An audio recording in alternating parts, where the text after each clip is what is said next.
I am who I am. Take it or leave it. This is my list. Match it or don't call me. That's where they're holding. Can I hire you? That's 2. You are 2 for 2. One more and like 3 or 4 home run here. That's good. Oh, okay. You nailed it. How to get through men's brains. You have a hack for men's brain. I gotta borrow your brain. Can I borrow your brain, please? How do you define what a Shidduch crisis is, and do you believe there is a Shidduch crisis? She argues that the main problem of today lies in how the Orthodox Jewish community perceives and interacts with singles, often reducing them to their marital status rather than recognizing their full personhood. Do you agree with her assessment?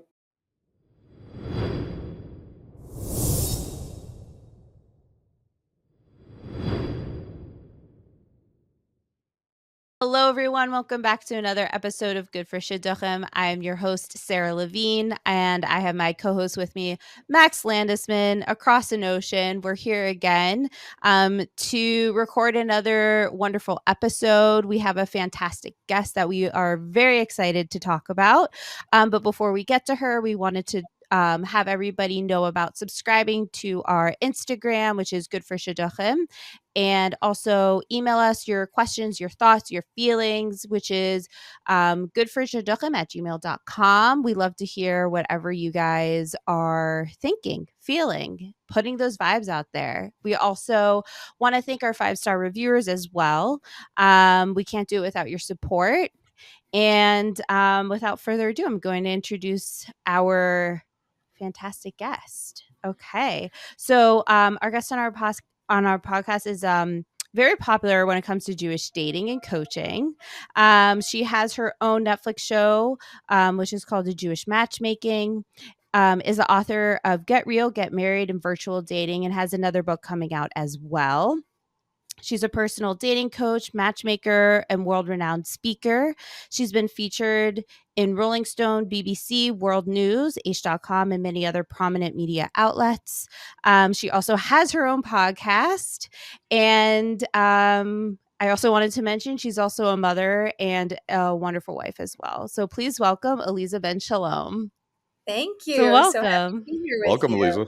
Welcome. Yeah, we're very excited that you were able to come. We know that you're very busy, and we appreciate your time.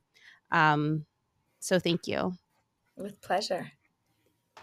Okay. So, Aleeza, the first question we wanted to ask was basically just to tell us a little bit about yourself. I'm not sure if a lot of people know, you don't have to get into personal details, but whatever you're comfortable with, just tell us a little bit about yourself, a little bit about your background, where you grew up and what schools you went to and stuff like that. Amazing. So I'm Aleeza Ben Shalom, born and raised in Philadelphia, currently living in the Holy Land in Eretz Yisrael. Amazing. Great. I live in a place called Pardes Chana, and most people don't know about it. North of Tel Aviv, south of Haifa, right near the beach, near Caesarea, about 15 minutes east. That's where you'll find me. Is it near Hadera? North of Hadera. It's the next train stop after that. Okay. We were in Hadera in the summer. It was hot. To another level. Yeah. It's a little warm, but the good news is we're still not wearing jackets here. Just last night I walked out with a jacket and I was like, "Oh, it's a little chilly." But normally still wearing, 3/4 sleeves and able to go out and it's pretty comfortable during the days. Not like Yerushalayim and other places that get really chilly. We don't just a little bit. Okay. And I grew up in Philly. I grew up Jewish, but conservative Judaism, and became observant in my mid-20s. So I went to the University of Pittsburgh. I met a lot of great people there. I did a program called Israelite with Rabbi David Aaron and kind of sunk my teeth into Judaism. I became frum in my mid-20s. I found my husband. We got married. I basically went from tank tops and flip-flops to covering head, shoulders, knees, and toes. And we've been married. We just celebrated our 22nd wedding anniversary. Wow. Great. Mazel tov. That's exciting. Yeah. And we have 5 children. Wow. Our oldest is 20. He is in the Army. And our youngest is 11. Wow. Oh my goodness. Well, thank you so much for his service. It must be really crazy right now. It's These just are insane. we made Aliyah 3.5 years ago, and these are very interesting times.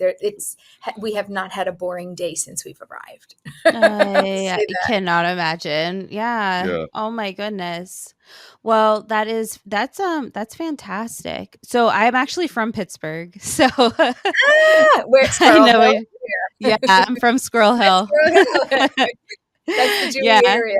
Yeah, that's the only Jewish area, Yeah, really. we spent a little But bit the of time there. I still have friends there.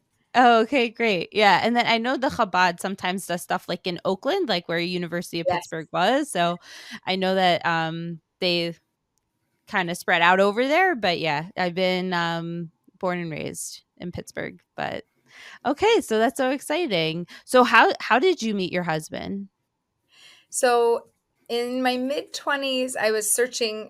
This was just before I was becoming observant, and I was like basically searching for the meaning of life. And a girlfriend said to me, "Hey, I'm going on this retreat. You want to join me?" It's with this organization called Israelite, and Rabbi David Aaron's going to be there, and he's going to be speaking, Mm. and it's so cool. You'll learn a lot about Judaism. And I went to that retreat, and I was like, oh my gosh, I figured it out. Like, Shabbat is the meaning of life. Hashem runs the world. Like, Naseh v'nishma. I don't know what all the rules are, but like, game on. I'm in. This is it. And that Mhm. it was at that time in 2002. And I went from, secular, non-observant Jewish, but just not practicing to I'm going to do Shabbat and I'm going to do kosher and I'm going to figure out these holidays and prayer. And I just started incorporating a lot of mitzvot into my life. And I was like, Wow. oh, and then people are like, are you Orthodox? And I was like, no, I'm just Jewish. And they're like, no, but you're doing like religious stuff. And I was like, no, it's Jewish stuff. Like why all of a sudden I'm Jewish and I start practicing my Judaism and then I get the label of Right. like Orthodox, which is like, shh, Right. like God forbid, right? I'm like the black sheep of the family that I became Orthodox. Oh my god. No, but you have a couple of kids and then you're all very beloved. It's totally fine. You smooth it over. That's actually really funny. Okay. Well, that's really good to know. It's very interesting. Okay. Um so we know that there's so we wanted to know like how your journey of matchmaking started. And we wanted to know specifically for you how many matches like you've made and the matchmaking process that like I guess the journey that that started everything and how and yeah, the matches that you've successfully made. So I started out in 2007 as a volunteer matchmaker on a website called Saw You at Sinai, which a lot of people might know about. Never heard of it. Never heard of it. They're so big that they go by so many names. Now, like under their umbrella, we have YU Connects, we have J Right. Matchmaking, we have J Montreal, we have JLA, like you name it. And we've got so Wow. many different brands that are associated with it and with thousands of people on the site. And since the show, because I still work with them, so we brought in thousands of people, and so now there's like an influx in the database Mm. of singles and singles from all ranges. I think it started out more in the observant singles category, and then incorporated more traditional, and then more secular, and now we have everybody, all ages and all stages and all different backgrounds. So I started out working as a matchmaker online, and I was like, this is Mhm. good, but like it's not enough. Like I'm matching up to profiles. It's like I need to get to know them really well. So I'd call people and I'd schmooze with them. I'm like, hey, how are you doing? I'm Aleeza. And they're like, why are you calling? And I was like, because I have a match idea. And they're like, just send it over. I was like, I didn't say it was good. I just said I had an idea. I don't really Oh know you. I wow. just read about you. I think it might be nice, but tell me about yourself. And after we would talk for like 45 minutes, an hour, I'd tell them about me. I'd learn about them. They're like, okay, can I call you if I have a question? And I was like, sure, but don't you have a matchmaker? They're like, no. You like can really help me. You know stuff.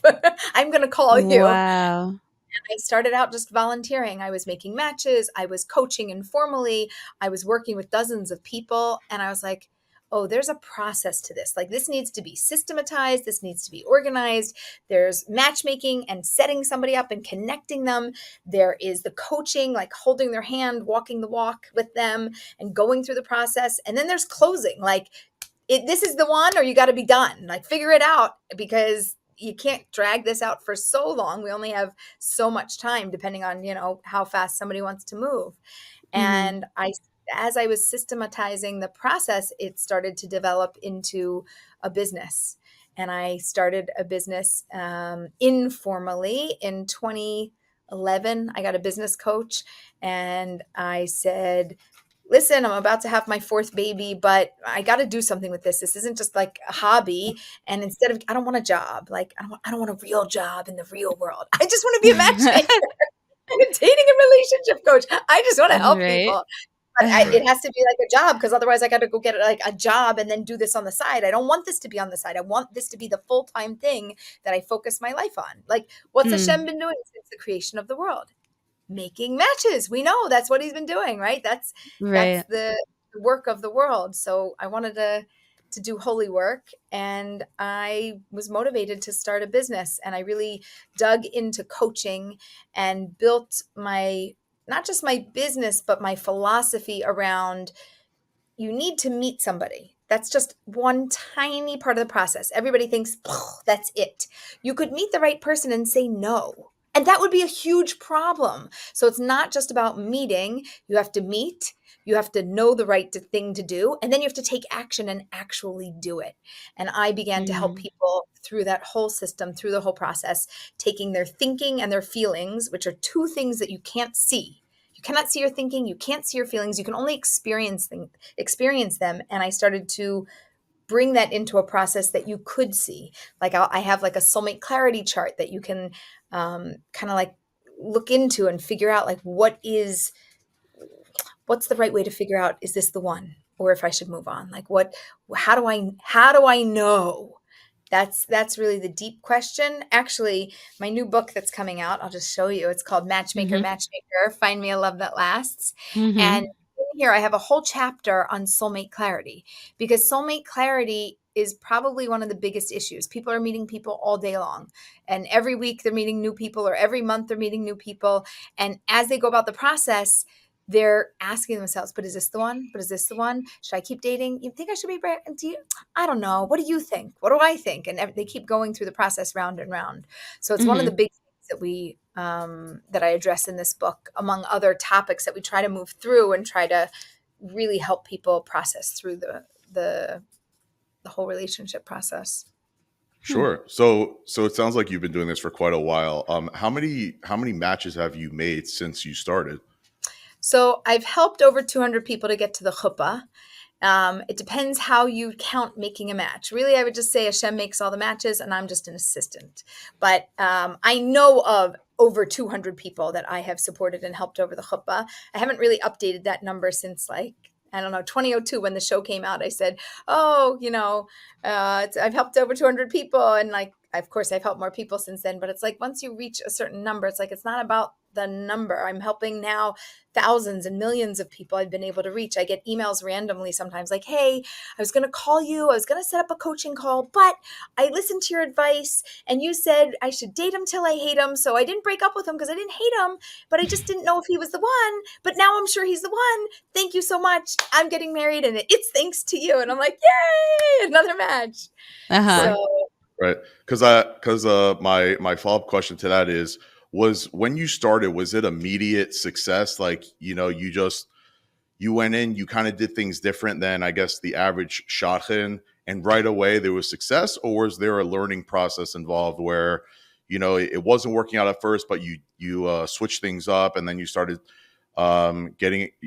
seeing that people were actually getting married from it? so I would say I have more of the intuitive side of things. And so for me, not that it was immediate success, although in the firm world you can get to engagement and chuppah much faster. So I'm able to see those results in the firm world quicker than the secular world. But it was very organic for me, and it worked very, it's like it started out good and it went to great, as opposed to like, oh, I had to like flip the whole thing. It was like, no, I'm just going to do it the Aleeza way. Everybody does it their own way.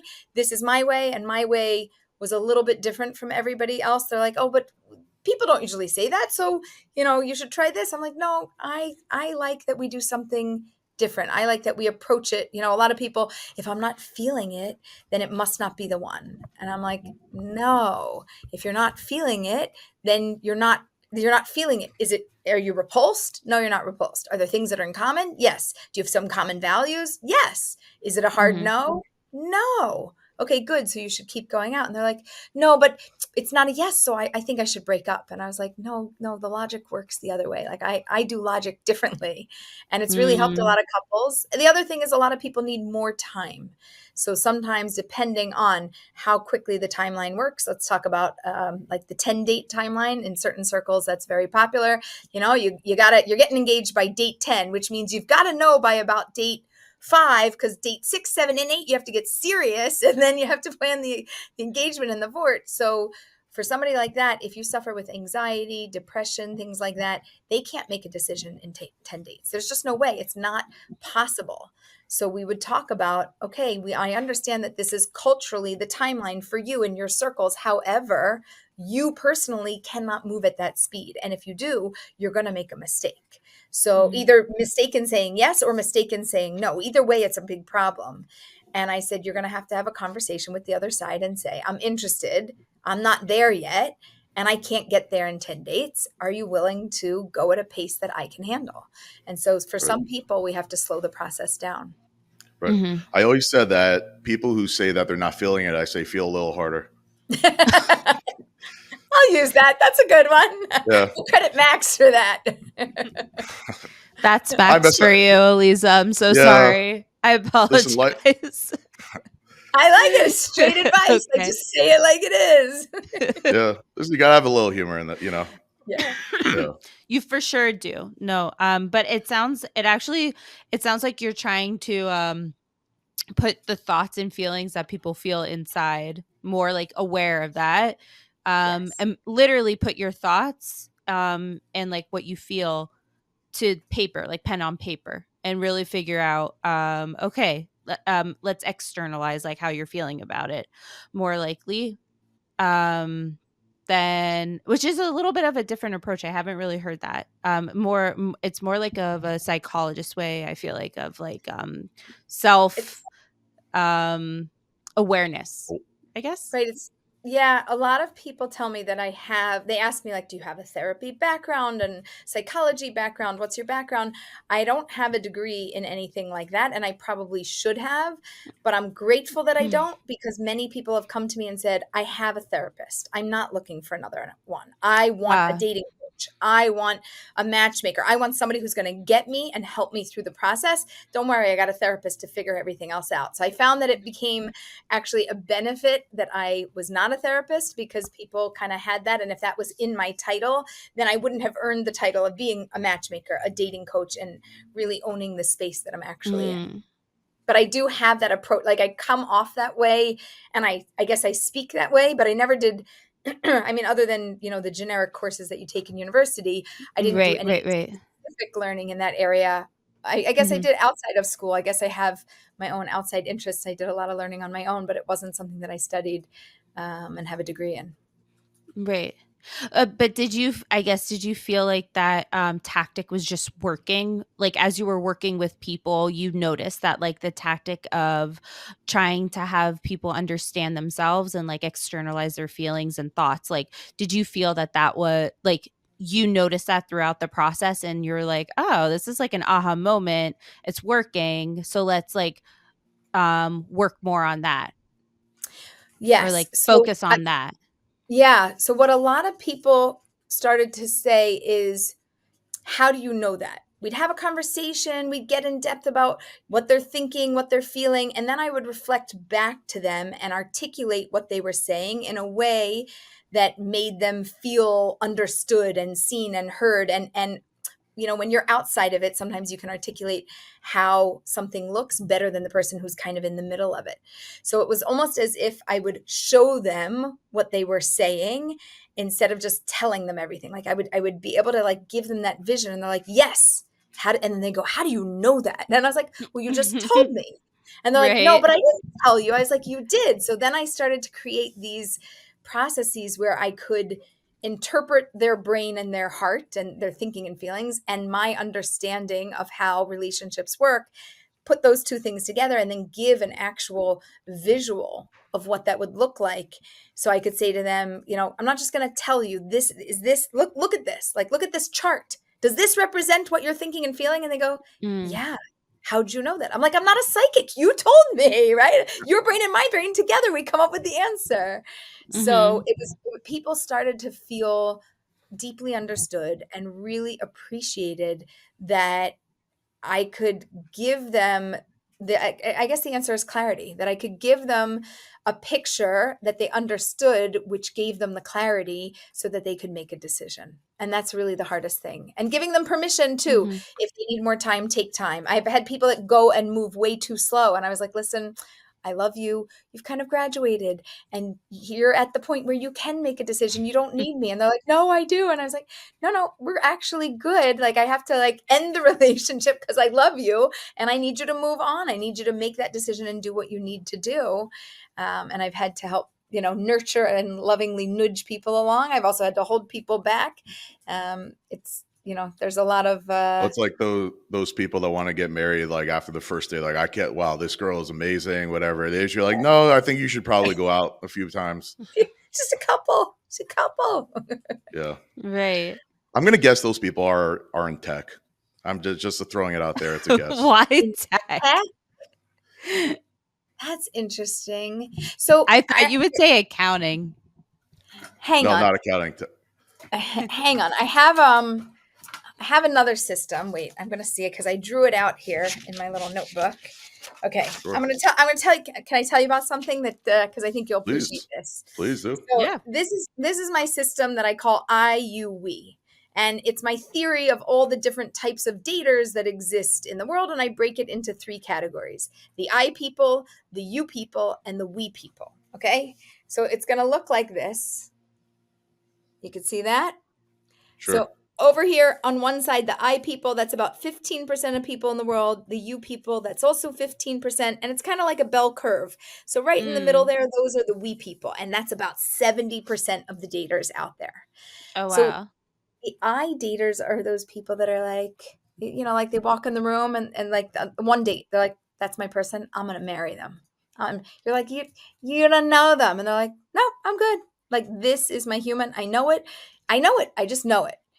I people know things. They have an understanding. They can look at you. They can look at a photo. Those are the people that are like, belt, shoes, not my person. And you're like, for real? Like, come on. Like, this is a little, no, not my person. I could go out with them 10 times. I'm telling you, I know right now it's not my person. And everybody goes, you're too picky.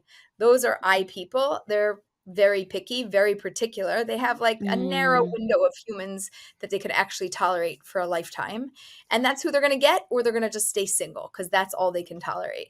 There's another type of dater, which is the you dater. And the you dater, they are like the feelers, they're the connectors. So they're really connected to a lot of different types of people. So they go out with you, they like you. They go out with you, they like you. They go out with you, they like you.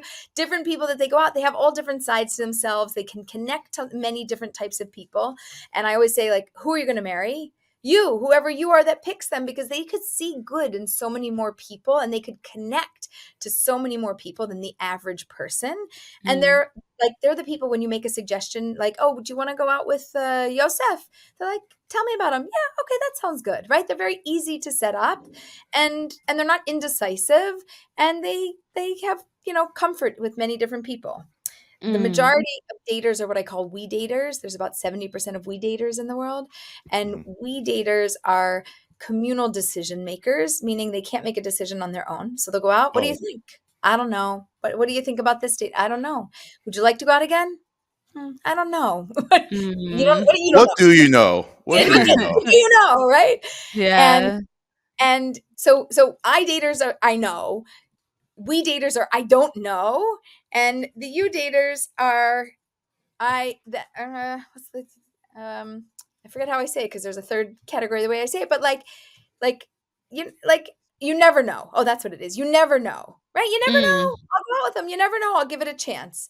So the we daters really need a lot of support. They need a lot of hand holding. They need a lot of coaching. Those are the people that they need: parents, siblings, coworkers, a mentor, a matchmaker, a coach. They need many people to help them make a decision because they really are unsure. Is this the right thing for me? Do you think? They're usually in their head. They're the thinkers. They're very analytical and they're just weighing their options. I don't know if this is right. I don't know if it, like, they don't know if it feels right because nothing ever is going to feel right. They have to think that it's right.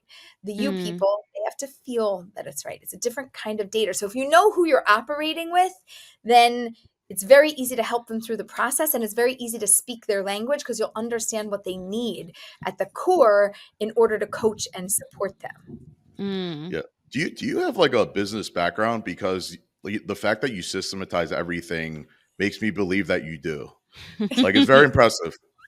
Right. So, right, I have the psychology, which I'm not a psychologist, and I have that background. The Right. business background, both of my parents are entrepreneurs. My mother was, There it is. yeah, There a it is. teacher. She owned her Yeah. own school. My father is a It's in the businessman. blood. It's in the blood. So like we would sit around the kitchen table, and with my father's business, he had a window covering business. So we would like name colors of shades. This is canary yellow and this is sand That's beige. so And fun. and we'd like, and my mother, she would have a preschool and we'd always be doing things. And I remember she always had a calculator. I'm always sitting there like this. Okay, well, if, in preschool, if 15 students come and I need to have 3 teachers, and how much will it cost to have the teachers, and how much will it cost to have the students, and how much will lunch cost, and how much of that, like you do all the calculations of what everything is. So we would sit there and Yeah. do, business and thinking, and we always had pen and paper like this. We were always drawing and writing everything out, thinking it out, a lot of critical thinking skills. Hmm. So I don't have it traditionally. I have it through nurture, not through education. And Well, not education. I always said school always interfered with my education. Like, Yes. the real learning isn't necessarily within the confines of school. It's really in real life. It's just my Yeah. opinion. Yeah, I'm with Hands-on you. experience. Yeah. There's nothing Yeah. better. You learn faster and quicker, you adapt easier, and it's all real life. It's not fake. So it's Yeah. not like, what do Hmm. you think? Hypothetically speaking, no hypothetical. Try it. It failed. Good. Try again. It failed again. Exactly. Good. Try again. You're going to eventually get it Hmm. right. Yeah. Hmm. Yeah. Yeah. Okay, so we did want to ask you your thoughts about what the role of a matchmaker actually is, and throughout the years, has this role um changed? Yeah, I think it has changed significantly. So if we look back in times, I would say traditionally the matchmaker came in, she came into 2 different families. She'd pitch one side, I have a girl for you, I have a boy for you, and let's make a shidduch. She was really dealing, she or he, but often she was really dealing with the parents. She was really Mm. dealing with the families and not the singles always directly themselves. They'd make the match. Great. If they agree after their couple of dates, great. They'd go back to the families, and then the shadchan and the families would have to like duke out. You're paying for this, and I'm paying for this, and here's how everything's going to work, and it's going to be okay.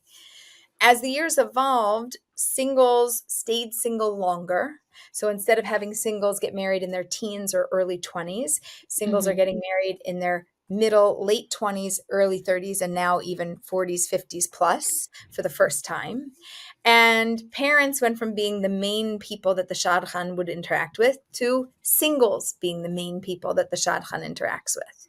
And so now, yes, the shadchan, and it depends on your circles. So, the more traditional you get, the more you'll be closer to the original role model. And the more secular or more modern you get, the more you'll be closer to what's happening today. A lot of shadchanim today are dealing directly with singles. A lot of singles who don't have family involved. We're dealing with older singles, older in a from community is 23, right? Older in Mhm. a secular community is 43, right? It's a very big Right. difference. Sure. So the role went from making a match, coming up with an idea, pitching it, getting the families involved and working through it with the families, to pitching an idea to the singles and like assisting when needed if they would let you. because often, hey, I have my therapist, I don't need to talk to you about that. I have my rabbi mentor, I don't need to talk to you. And now modern day, I have my dating coach. So now the shadchan's role, which was all inclusive, it went from setup to chuppah. The shadchan's role is often from setup, and then a lot of people assist in the middle, right? And then they get to chuppah, and the shadchan, a lot of people talk about this phrase, dropping the shadchan. Have you heard of that? Sure. It's like, Yeah, for it's like, sure. right. What date did you drop the shadchan? Oh, we dropped her on the second date, on the fifth date, on the seventh date, right? So a lot of people are dropping the shadchan and only considering the shadchan as literally the matchmaker. But a matchmaker has 3 jobs. You have to be the connector. You have to set them up. You have to actually walk them through the process, hold their hands, go up and down so that when they fall on their face, you can help them to pick back up. And then the decision making. Is this their person or not? Critical thinking skills, and not just me, I'm making the decision, but the ability for somebody outside to look in and to say, here's what's going on. Let's process that. Let's talk about that. Does this work for you? Are your values in alignment, right? Do your personalities work? Do your families have alignment? What are the things, what are the fears and things that you come to the relationship with? And can you handle that? Do you know how to navigate that with this type of a life partner? And the shadchan used to have a more inclusive role. And I think the modern shadchan, if let to have more of an inclusive role, they could, but often they are dropped and only able to make the match, carry it a little way, and then the couple carries it on their own or with outside support. So it's definitely, to me, it's shifted drastically over the years. Do you feel with the I don't know if I can call it the advancement of technology or whatever you want to call it. I'm single myself. I'm obviously still in the ring, but a lot of things We're going seem to have a to. private conversation, Max. Yes. Yes. But you alluded to this earlier where it's like, oh, send me your resume, send me this, send me that. Bullcrap. What the hell is that? Do you feel that, with the rise of, I guess, I would say dating profiles or online, whatever you want, platforms, J-Swipe, whatever you want to call them, has actually hindered matches or made it better or made there be more of a disconnect between matchmaker person? How do you view that? I am pro apps. So I believe that apps are modern matchmakers that are virtual. So you have your virtual matchmaker, and it turns into a database that you, as the single person, become your own matchmaker. So the whole world has matchmakers, and that's what we do. And now it's like, no, you can be your own matchmaker. You just do it yourself. Here, go. Here's a database. Run with it, which is fine. I'm pro doing it yourself if you want to, but it's a lot of work. Like a lot of people, one of my clients once, he's like, it's like a second job and I'm paying for it. I don't get paid. I'm paying for it. And I said, yeah. They're like, it's a lot of work. And I was like, yeah. He's like, I don't want Yeah. to do all of this. Can you help me? He's like, even with coaching, if you could just tell me how to get through this process more gracefully, more easily, more quickly, so that I could get to the end, help me help myself, I'm in. Tell me what to do. I'm coaching with you. Tell me where to sign. So the apps have the ability to open up the world. You can swipe any time of the day or night. You can say yes. You can be in any country at any hour and make a match. But at the same time, when the whole world is open to you, it's also closed. When there's everything, you actually have nothing. We do much better when we have boundaries, when we have parameters, when we have an idea of what we should search for. Like, don't do a search. Do an advanced search. Put in a location, put in an age range, put in a religious preference, figure out a few more details. My goal on a database, if you guys are searching on apps or online anywhere, is to narrow it down so that you get under 10 people that pop up.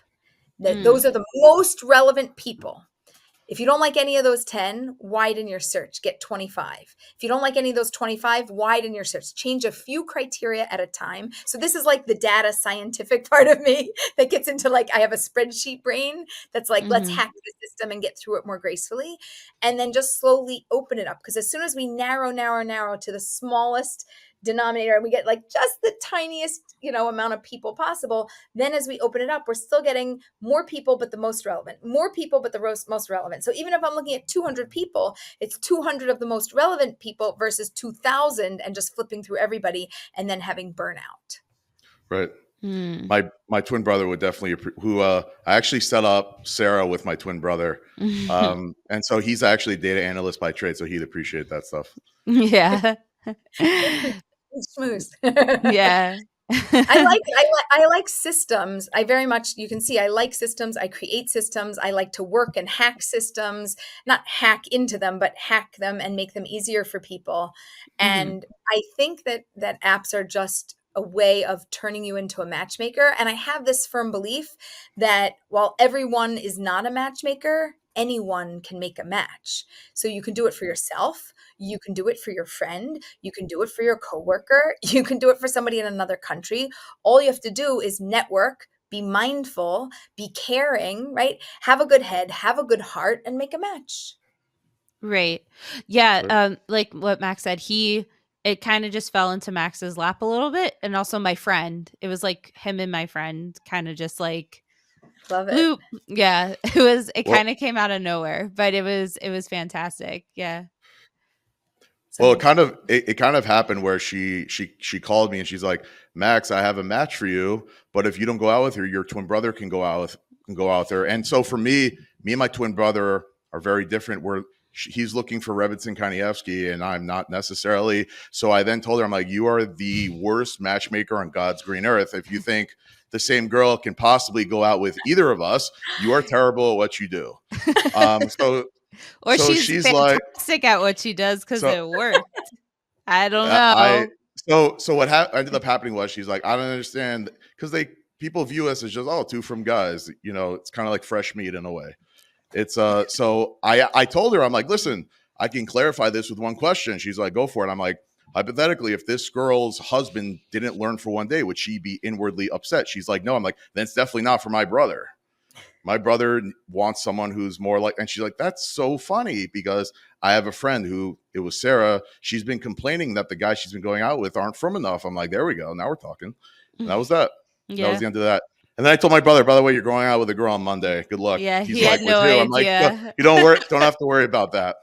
I love it. And I Don't- love, that's a hack. What you just did, you came up with, it's actually a hook. There's hooks and hacks. The hook is, if she would be upset about this, right? If she would be upset that you weren't learning for a day, that's the kind of girl that he needs. You now only gave in one sentence with one description.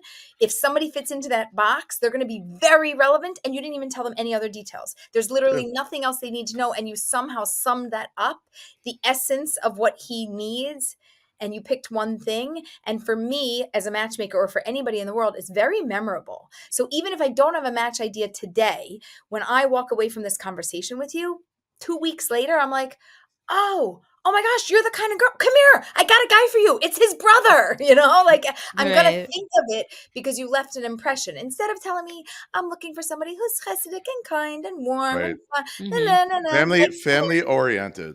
Yeah. Right, family oriented. Yeah, It was actually funny when on the show, when you were talking about with Ori, and he's like, I'm looking for someone family oriented, and you actually asked me like, so what does family oriented mean to you? He had nothing.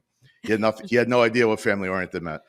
But I mean, like no one else is looking for someone who's it's family oriented. It's a given. right. So if my thing is, if 50, 100, 1,000 other people can say the same thing, don't write that down. You need something like what you said for it to be a hook, for it to be unique, and for it to be memorable, and for it to be, it's like a fingerprint. It's unique to you. Yeah, other people could have that. There's other people that would describe, but it's a very narrow group of people.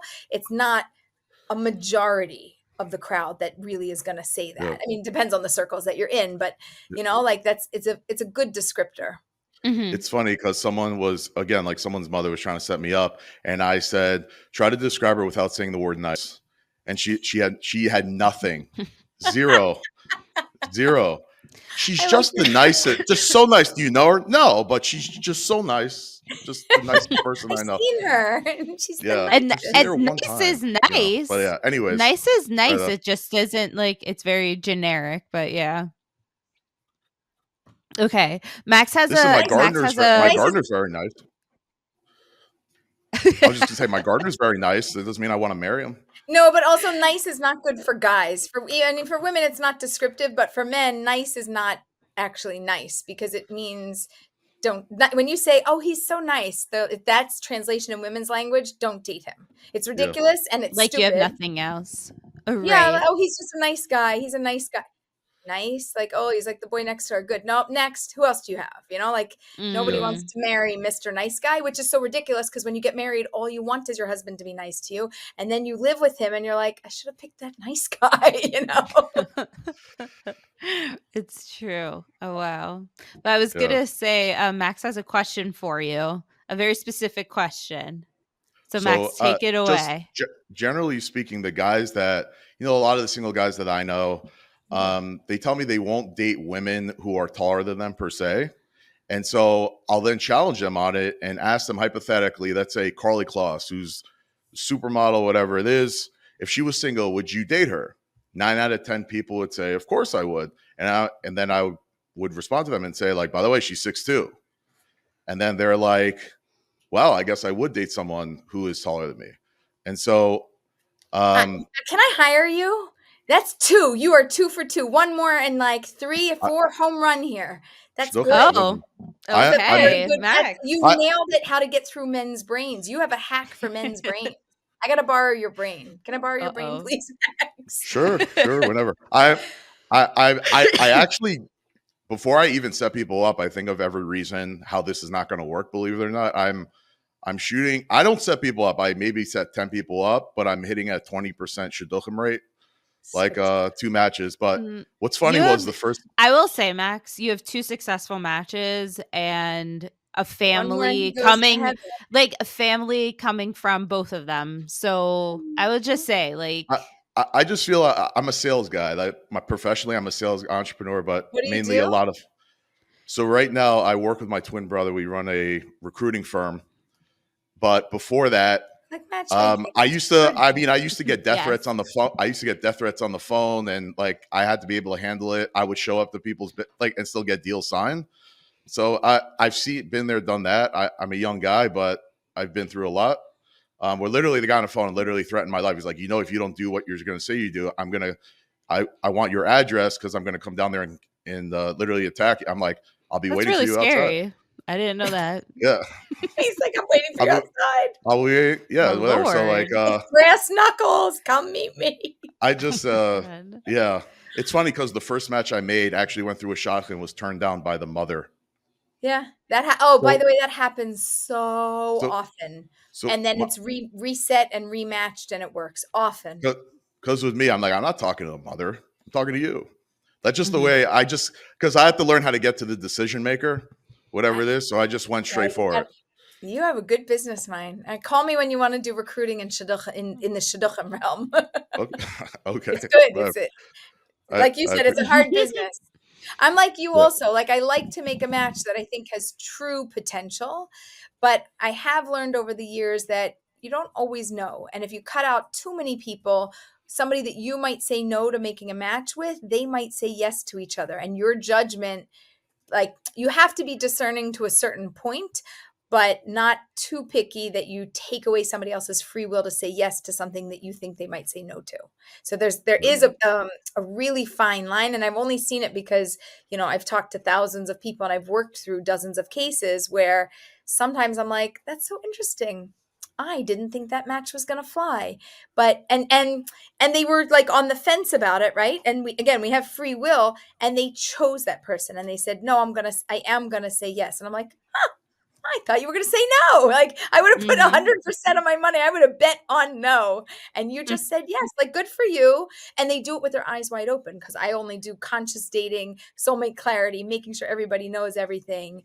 And they made a clear choice. It's very interesting. Yeah. Do you feel in the overall Shidduchim landscape that it's too much of a listicle, like people would ask, so what are you looking for? They then list them a bunch of demands. Essentially, I only date someone who's XYZ, and there's no pushback per se. Is there a lack of that to clarify, or just that? Like, what are your takes on that? So a lot of singles have been bullied. I'm very much on the singles side. If I have to pick a side, there's a lot of pressure modern day. There's family pressure, social pressure, community pressure, coworkers pressure, family, like siblings.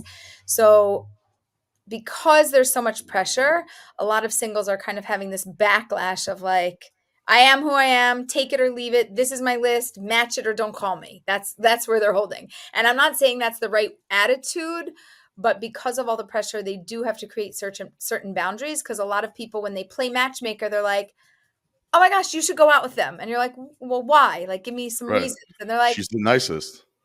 no, they're like, just go for a cup of coffee, because it popped into my mind. I saw them. I saw you. It must be divine. You should go for a cup of coffee. And you're like, but what else do you know about them? And they're like, Right. not enough, but you'll find out. Go out, go out. And I'm Right. like, no. We don't just go for a cup of coffee.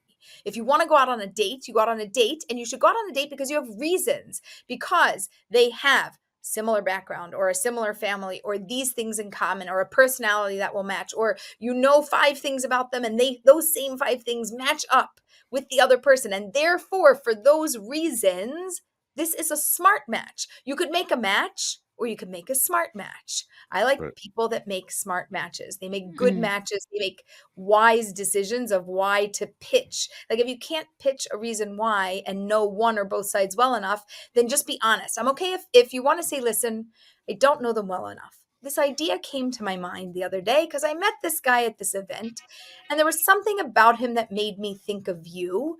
And I don't know if it was his personality or something, but it just reminded me of you. And I think it might be a good match for that reason, but I don't have enough information. But do you want me to try and set it up? I would be so much more likely if I was single to say yes to that, because you were honest, you were real. It's not just pushing, go out. We need to see you married. We need to see you happy. No. You need to see me with the right person, right? Yes. Good. So you don't just need to see me married or happy or with somebody nice. You need to see me with somebody right. So give me reasons why this is right. Give me reasons why this makes sense. Yeah. It reminds me of someone literally just WhatsApp me a resume, and my response is like, what do you want me to do with this? Like a typical resume, it just lists like, Yeah. I mean, with all due respect, I don't give a crap what, how many brothers and sisters they have, or whether parents, I know some people may be different. It's like a common thing. But you want to know people. You want that one liner that you can wrap it all up and like know in a moment if this person will be shaykh or not. Right. I guess, or just, I'm assuming because the person that sent it to me, knows me, I would like, what I'm looking for is like, give me a call and say like, hey, I know this girl. This is why I think, as you mentioned, why I think this is a good match. It's up to you at the end of the day, versus here's a resume. And then she gets all mad at me that I'm like, what do you want me to do with this? Like, it's a piece of paper to me. So I'm like, so she got mad at me. Well, okay. So I'm going to give you a little musser here, but the polite response, not the Max response, the Aleeza response would be something like, thanks so much for making this suggestion. Can you tell me why you thought of her specifically for me? Do you have a few things or reasons why this makes sense to you as a match? I'm so curious what else you know about her and why this match is a good match. Aleeza, can I voice record that? And anytime someone sends me a resume, I'll then just send them your voice recorder. You just voice recorded it. You can grab it off here. Grab it off here. Hi, thanks so much for sending me a match. This is Aleeza Ben Shalom, and I'm scouting for Max. And we're just curious, why do you think this might be a good match specifically for Max? What do you know about her? What do you know about him? And where do those things collide in the middle, which made you think, hey, they should go out?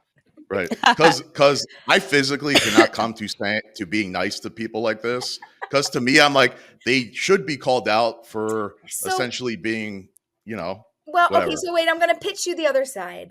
Anybody who's not a professional matchmaker, they're doing this out of the kindness of their heart because they care. It means that they care about you, or if they know you well, they love you.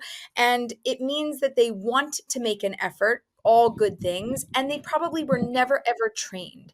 And again, not everybody's a matchmaker, but anyone can make a match. So I'm on a mission to train the world. I kind of, besides my business and everything that I've done in the world, I'm starting this Jewish matchmaking movement, which is on a mission to help anyone make a match, because anyone can, but you need to have a few skills, just a few, and a little bit of seichel, and try to help people, because the people in your community and the people in your circles are 1,000% more likely to make a match than I will ever be able to make a match. It's just, it's much more likely that things come from, there's far off stories, this one was here and the other one was in South Africa and they met and they got married. I know a story like that. Those are rare. What's much more common is we're within these circles and so made an introduction, and it happens all the time. And now apps are like that matchmaker that's helping to assist, the matchmaker assist. But the truth is, they can't do as good of a job as humans. AI is artificial intelligence. I'm telling you, we need AI, Aleeza's intelligence. Let me just train people, get some information into their brain. And from that, we can actually help people to do the greatest good as a hobby and just set people up, but for smart reasons. And if you don't have a good reason, own it. Say, I don't have a good reason. I just have a good feeling. Is that enough for you? Would you be open to going out? Just own it. Just honest and straight like Max, sweet like Aleeza, like somewhere in between Max and Aleeza. That's what we need. Right. I was gonna say, because it sounds like, just like when I was told, just go out, cup of coffee, how's that gonna hurt? 45 minutes, just get to know him. That caused me so much burnout that I was just like so reluctant to go out with almost anybody at a given time, because just being told, what's the big deal? Like, you're X It's a years old and like, deal. It's yeah. then it comes on. Oh, what's the big deal? Then you're so old. So that's pushing you down, not lifting you up. That's disempowering you, not empowering you. And, what do you want to do? You're going to live alone. You'll never have children. And I'm like, ooh, get off the phone. You should hear what people say. It's horrible. I mean, yeah, they indirectly would use your age against you to like tell me my timeline. Like, do you want to have don't children? know. Right. And as if you haven't been trying. As if. Eza chutzpah, Yeah. Like, you're 31, so like, don't you want to have like children? Like, who are you to tell me? Yes, I do. Do you have like, my what husband? are you talking about? Yeah. Like, the psychological like warfare and like manipulation is like so real that, like, I mean, that's why we started the podcast. But Thank you.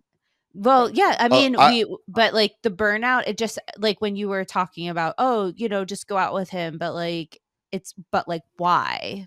It was just very real, because yeah, and not okay, like why, it's like prove something, but like I'm so like from curiosity. Why did this come to your mind? Or like, right. not Yeah, everything that comes to our mind should we do. Like sometimes, exactly. you have thoughts like, I just no, I'm not happy today. Right. That's nice. It came to your mind. Are you going to follow through with that? No, you have free will. You're going to maybe learn self-control and you're going to take care of yourself. So just because something came to your mind, again, doesn't mean that it is something that you should follow through with, but it's something you could explore and figure out more. Right. Yeah, I had to learn the hard way, because honestly, I wish there was a camera on me, to be honest, like on my dates, because I have some of the best one-liners to ever exist. You got and the they're glasses? so inappropriate. It's so inappropriate, but they're so funny. And I'm fully aware that when I've said this on the podcast before, and I've said it on another person's podcast, that I understand, especially women are going to look at this and view me a certain way. And I'm like, whatever. I think it's still funny, so I still said it. But in general, on dates, I've held back from it. We're gonna find you somebody a little edgy, a little spicy, who doesn't mind somebody who's, speaks his mind, speaks his truth, and says it like it is. Aleeza, all have tried and all have failed. Listen, that's exactly dating. By the way, that is a perfect record, because you're only supposed to find one, get married, and then you're done. Everything before the one person is supposed to be a date that ends. It should be a failure, and it should end. You're supposed to fail 99 times out of 100, and once you win. So keep trying. Yeah, I view the same way in business. Yeah. Essentially. Yeah. I think this is a good lead into, I don't know if you're familiar with Sipora Grodko. Yeah. But so she's famous for saying, she had that very famous interview on Meaningful Minute. She's famous for saying there's a Bein Adam Lechavero crisis. So to elaborate, she argues that the main problem of today lies in how the Orthodox Jewish community perceives and interacts with singles, often reducing them to their marital status rather than recognizing their full personhood. Do you agree with her assessment? I think that singles have a hard time integrating into a community. Easier now than it's ever been. Okay, even though it's hard, but it's much more normal today than it's ever been. And if you're in a large city, if you're in New York, LA, Miami, Tel Aviv, Jerusalem, Toronto, wherever, if you're in a large city, even more normal. So I think that it's less of a stigma rather than more. Like, I think it's gone down over time, but still it's there, and I still think it's painful, and I still think it's uncomfortable. And the other challenge is it's not just young people. Like, if I work with singles of all ages, go from 18 to my oldest client was 89. Okay. Good. So, Wow. right. That's I, like so Nobody ages cute. out of love. Nobody ages out of love. Oh. It was adorable. So people are at any age struggling if you're not in the communal family cycle. Even people that are empty nesters, couples that are empty nesters, sometimes don't feel part of a community, or if they're a part of a young community with families with kids, they then age up, right? Why do we have these older communities and old age homes, and before the homes, but even like old age communities where 55 plus are living? I'm 47, so to say 55 plus feels very close. 47. Yeah. Oh, yeah. Yeah, 47. 47. Yeah, but Fine. it but like even couples start to feel out of place in a community when it's a young families or a kids community. So I think that singles do feel out like an outsider, because if you're not married, then you're not even a couple. If you're married and you have kids, but if you don't have kids, then you're not a couple and you don't have kids. Like, you're missing out on all these parts of a community that exists so strongly. But the truth is, singles are also a part of that community, always, because even when you find your person, there's no guarantee that they stay around. There's divorce, there's death, there's a lot of things that happen where you might not have your person. Even though you found your person, they're ripped from you or pulled from you, or you pull from them, and now you have to do it again. So I actually think that singles and modern day singles are sometimes a very strong part of the community, because they have less family obligations, and therefore they sometimes dig in more to communal obligations and really uphold a community. So I think today it's actually probably less of a crisis. Like, if I had to look at 50, 100, 200, 500, 1,000 years ago compared to today, I think that singles are much more integrated into communities than they ever were, and much more accepted, and yet they are still left out of things and feel left out, because I talk to them and they do. Mm-hmm. Okay. That's an interesting take. I was gonna say that, like, I when I was single, actually I felt like the communities never were accepting of my status. And like what Sapora was saying was, like, communities are very hyper focused, like, on the status of somebody, like the relationship status of somebody, rather than like the social status of them. And that's exactly how I felt, even though, yes, I was like volunteering in the community and I was trying to help in any way I can.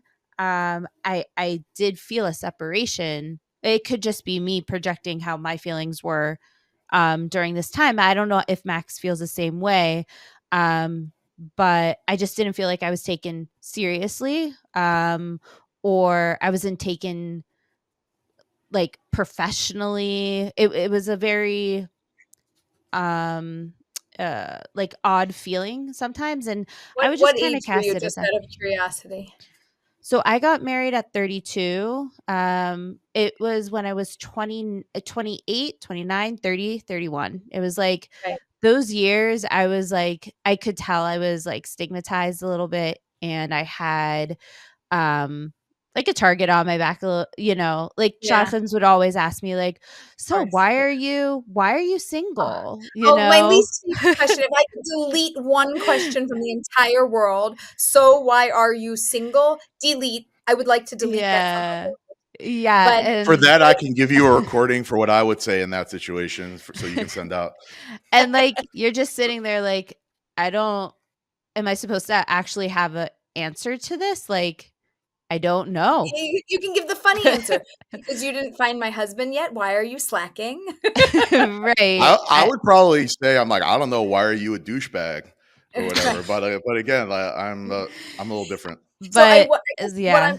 what I wanted to respond to you is that I'm curious to know if singles who are in their 40s, 50s, 60s, 70s feel the same way. Because I think some of what you're feeling in a community is because of singlehood, and some of it is because of age. I feel like I wasn't really taken seriously until my 40s. I still don't very much look my age when I, was younger. And I, like now I have a 20-year-old and people are like, what? No, you don't. I was like, no, I do. Mm.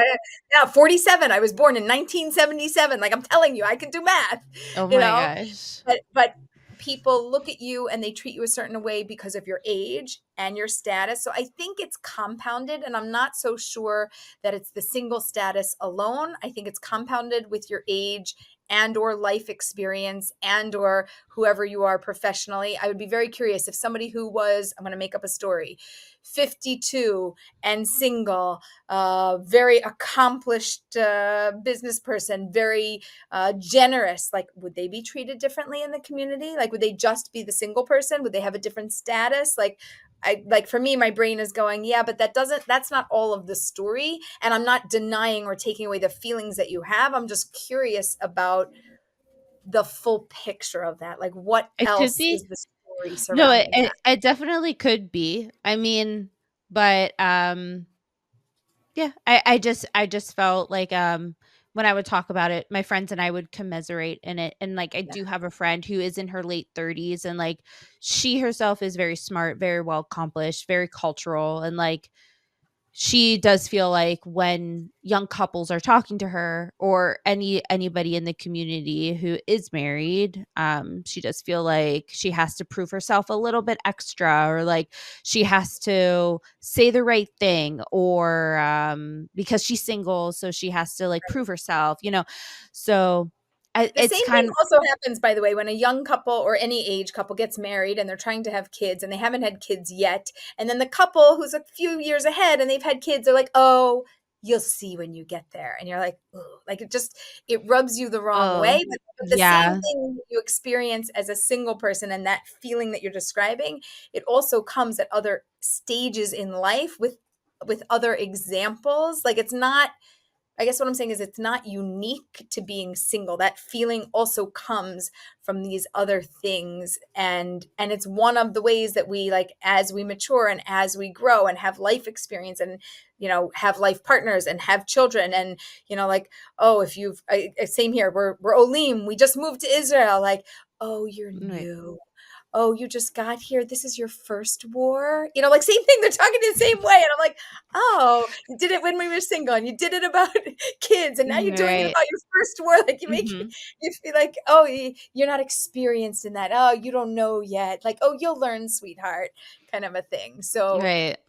but I think it's applicable to many more examples also. And singlehood is one of those places where it really just, rubs you Hmm. wrong. It doesn't feel Hmm. good at all. To clarify, you're saying like, yes, there's a lot of struggles in general, but it's like magnified as a single because for whatever reason. Is that what you're trying to say? I just wanted to Um, clarify that. I don't know if that's what I'm saying, but I would Okay. definitely, All right. agree with that. I would agree with that, and um, it's particularly difficult when you want it. If you don't, there's singles that are single and they're like, "Pfft, I'm not looking for anybody. I don't care, and those things would Yeah, it's in the Upper literally, West Side. yeah, they would like, it's like water rolling off a duck's back. Like it just wouldn't matter to them at Right. all. They're like, Right. I'm not. It's not what I'm looking for anyway. It's only when it matters to you that it's like an arrow in the heart, like it just pierces so deeply and it hurts, it Yeah. really hurts. Hmm. Yeah. So I wanted to ask you about the quote unquote Shidduch crisis. I wanted to ask first, because how do you define what a Shidduch crisis is? And do you believe there is a Shidduch crisis? Okay, so I'm going to answer them in reverse order. I don't think God does fuzzy math. Okay, so if God runs the world, I'm pretty sure he put you in the world, he put your soulmate in the world, you have the ability to find them. And at the same time, the numbers don't seem to add up and it's not seemingly working. So I'm not sure if we are not seeing clearly and we have to put on a different set of, like our God glasses and kind of take a look around the world in a different way, or if we are looking around the world in the right way and wow, it's true. But I'm just pretty sure that God doesn't do fuzzy math. I'm pretty sure that God's pretty accurate. And in the blueprint of creation, you come into the world, your soulmate comes into the world, you have the ability to find this human being. And even if somebody passes away or there's divorce, you have the ability to have a new soulmate. There is that ability to do that. So I guess in short, I don't believe in the Shidduch crisis. I guess the question is, what's the definition of the Shidduch Right. crisis? So a lot of people define the Right. crisis as, men at whatever age they're at, marrying down a certain number of ages, and then the pyramid as the ages go, right? If you have men at a certain age marrying down, then the women of their age up, and then who are they going to marry? And that seems to be the Shidduch crisis. That's as it was defined many years ago. I think I read it in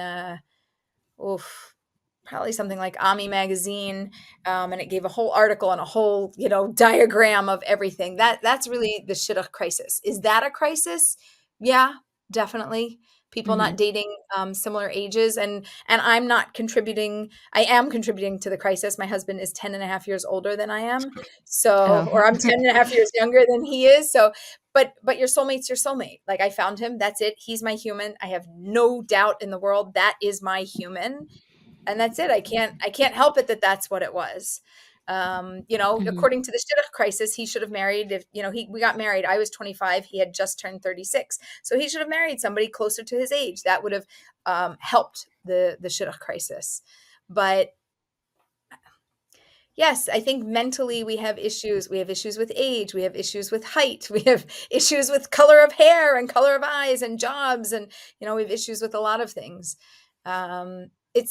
Here's the problem. It's hard enough to find a match. And when we narrow our criteria by ages so significantly and we make them so drastically different, it does mess with the numbers. But God doesn't do fuzzy math. So I'm pretty sure even as we have free will and we mess up the world, there's a certain God self-correction that's happening somewhere deep on a spiritual level. And I'm not a Kabbalist, so I can't tell you how the math works out, but I'm pretty sure it works. Okay, great. That's a good answer. We also just wanted to know, like, in terms of a shadchan herself, like, do you feel that there are some boundaries that are usually overstepped when making a match? Like, in terms of shadchans telling people like what to wear, what to say, how to act, how to wear their hair. I know like some guys like are told to put like inserts in their shoes sometimes to like feel taller. I was just wondering, like, where do you feel that a boundary should be kind of like hit with a shadchan, or do you feel that let's just let the shadchan, take control of the client? Okay, your last line was key. You said, let the shadchan take control of the client. I don't agree with that at all. I agree with figuring out what the client is feeling and thinking and helping them to get over it. So I've definitely heard about the insert in the shoe on Amazon. You can buy it. You can go 1 inch up, 2 inch up, 3 inches up. It goes in your ordinary shoe, whatever. I didn't even know that until I was asked about it. Like, so a shadchan asked me, like, is it okay if he wears like heels in his shoe? I'm like, I don't understand this concept. I have something I was going to say, but I will not say it because I'm growing up, even on this podcast. Thanks, Max. Mazel tov, Max. Thank you. Okay, Thank you. so the difference between men wearing heels in a shoe and women wearing heels is that you can see the woman's heels. You won't know the difference for a man, right? Like it's in the Right. shoe. But modern day shoes, like I'm 5, not even 1, almost. But when I put on, like a nice chunky shoe, it's fantastic. I'm like 5'3", and I'm like, oh my gosh, I can see the world. I can see over the steering wheel better, So, is it an issue? So if I have an issue with this, the person pointing the finger, you need to do this. I had a shadchan once tell one of my clients, for your photos, for your dating profile, take off your glasses. And she said, but I can't see without my glasses. She goes, no, but for your photos, you don't need them. So I said to her, do you wear glasses? She said, yes. Do you wear glasses all the time? She said, yes. Do you wear contacts? She said, no. I said, will you be wearing glasses on your first date? She said, yes. I said, then you will be wearing glasses in your photo, because if you show up with glasses and he sees you with a photo with no glasses, he is going to think that he's got a woman with no glasses, and he's not even going to know your face. And then he's going to think you're lying to him, and you are sunk. It's over. So the man's going to like you, who's going to marry you, with glasses. It's okay. It rules out a whole bunch of other people. Great clarity. Moving on. You can say no. So this shadchan, I said, what you found is the wrong shadchan. Now go find somebody else. And we had to switch up the process. But I do believe in a shadchan empowering somebody to become their best self. So I had a client, and we were coaching together, and he said, I got to work on some things, I said, he's like, like this, from learning like this, he's hunched over. He said, I got to work on my posture. He said, I'm going to buy one of those back braces. I'm going to sit up straight. I'm going to, focus on this. And I met with him in person, and I had seen him originally. And then like 3 or 6 months later, I saw him again, and he's like, do you notice anything? I said, well, you're looking taller, but not because you're taller, because you're like standing up straighter. He goes, yeah, I've been working on it. I said, great. He said, I do need to get a little taller. I might put those things in my shoes. I said, well, look, women wear heels also. I'm not necessarily opposed to it. But when you write on your resume, if you write your height, write your actual height, even though you might show up looking differently. And the truth is, he might always wear those in his heels. So if he's always wearing them, he's always wearing them. It's, it's a function of modern day. So I'm in favor of helping somebody to become their best self. And the question is, what do they want to take on? So if you don't think somebody dresses nicely, I wouldn't say to them, you need to change your outfits. I would say to them, what do you think is 1 or 2 things that if you made a change in your dating, it would probably significantly help? And then I would pause, and then I would listen. And then they might say to me, well, I'm probably not the most put together person.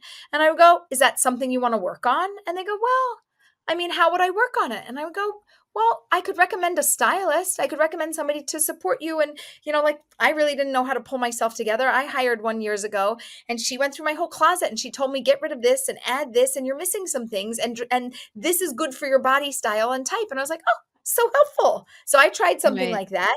If you want to try something, I could make a recommendation. Now, did I shove that down their throat? No, I just asked a few questions, and I asked them what they want to work on. And then I empowered them to take steps to work on those things. Did I also agree that that's what they should be working on? Yeah, but I didn't have to say it. They did. But there's a list of 10 or 20 or 50 things that each and every one of us could work on. And the only thing that we should actually work on is the thing that we are ready to work on. Because if you work on something that you're not ready to work on, you're not really going to accomplish it. You're not going to feel good about it. And you're not going to be motivated to go accomplish other things after that. Right. On my Shidduch resume, the first thing I write is I'm 6 feet tall. Feel free to bring a tape measure if you'd like to confirm. Max, so that is your hook. True. That is your opener. It's so funny. So an opener either needs to be funny or needs to be articulate, clear, and tell some nuanced detail. That is a fantastic hook. I was going to write I'm family oriented, but I thought this was better. Wait, that's your second line. Yeah, I actually you to be my profile writer now for all. I actually have an FAQ section on my resume. You have to send me your resume. I want to see. I can send you my resume. It's like all the most standard. It's like, do you have a job? I also write the last question is like blood type upon request. It's a great resume. Wait. I wrote an article years ago on Aish.com called something like the best dating profile I ever read. And then I asked permission. I put the profile online, and then I broke it up, and I was like, I gave the Rashi of and here's what they said, and here's what they mean, and here's why this is so smart, and here's why this is great. For the next 2 years, all I saw were copycat resumes where somebody it plugged in there. It was brilliant. It helped so many people, and she got married. And somebody called me about her to try and set her up. It wasn't a match, but it ended up being a match for somebody who helped me in business and life in a really significant way. So they were good. So we can do a follow-up article and do the second best resume that I ever read, and then I can reference in that the first one I ever read and link it, and I can introduce you, and we'll make your shidduch that way. Anything to get rid of the Yeah, family-oriented. we just solved that. You solved Max shidduch. That's problem. No problem. We got you. Right. Done. Your people contact my people. No, I want that resume. That's like golden. I'll send you that resume. I'm like, oh, you have to see it. It's great. It is great. Yeah. But Aleeza, if people want to follow you, if you have any information for people out there, where can they find you? So you could find me at my website. There's two ways to get there. You can go to marriagemindedmentor.com. That is the typical way. Or if you just Google Aleeza Ben Shalom or put in AleezaBenShalom.com, you will find me. You can also find me online at Aleeza Ben Shalom, Instagram and Facebook and LinkedIn, TikTok, wherever you are, I probably am too, almost. Okay, amazing. And YouTube. Oh, and I have a podcast, which is Matchmaker. And my book is also Matchmaker. Find Me, I Love That Last. And that's on Amazon. And you should definitely grab a copy because the stuff in here, you'll never need to pay me for coaching or matchmaking or anything. You just follow this and call me and thank me. And you'll, call me in 6 months, a year, whatever your personal timeline is, and just say thank you. And I'm just going to say you're welcome because you can help yourself. I can help you to be a matchmaker. I can help you to match yourself. And then you'll go match your friends. And then, nobody's ever going to be out of a job. Everybody's going to always easy access at your fingertips, especially at Amazon. It's right in the palm of your iPhone. So literally palm of your hand. Exactly. Amazing. Well, thank you so much, Aleeza. We appreciate your time. And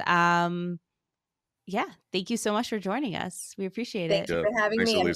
And Max, I want your resume. Bleed that there. We will send it. Right after this. I'll make sure he sends it. Listen, sending my resume is good for Shidduchim, so I gotta send it. Yeah. Great. Aleeza, thanks again for coming on. Thank you so much. Bye. And remember, everything will always be about Shidduchim. Catch you in the next episode.